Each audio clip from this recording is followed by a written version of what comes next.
বাংলাদেশ বনাম পাকিস্তান বৃষ্টিতে খেলা বন্ধ। বাবর আজম ও রিজওয়ানের সাথে সাকিবের কোলাকুলি। দর্শক, পাকিস্তান সফরে গেছে বাংলাদেশ, যেখানে প্রথমে 2 ম্যাচের টেস্ট সিরিজ খেলবে। আর প্রথম টেস্টে আজ 21শে আগস্ট বুধবার বাংলাদেশ সময় সকাল 11টায় মাঠে নামার কথা। তবে অতিরিক্ত বৃষ্টির কারণে ম্যাচে মাঠে নামা হয়নি এখনো। যেখানে বাংলাদেশ ও পাকিস্তানের মধ্যকার এই প্রথম টেস্টের প্রথম দিনের খেলায় আজ এখনো টসই হয়নি। পাকিস্তানের রাওয়ালপিন্ডি ক্রিকেট স্টেডিয়ামের আউটফিল্ডের অবস্থা খুব একটা ভালো নয়। বৃষ্টির কারণে পানি জমে গেছে আর পানি শুকানোর কাজ চলছে।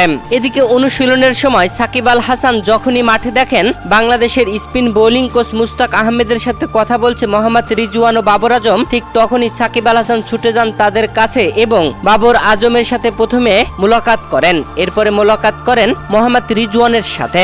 এরা চারজনা রীতিমতো হাসিতে মেতে ওঠে, মাঠের মধ্যেই আলাপ আলোচনা করছিল।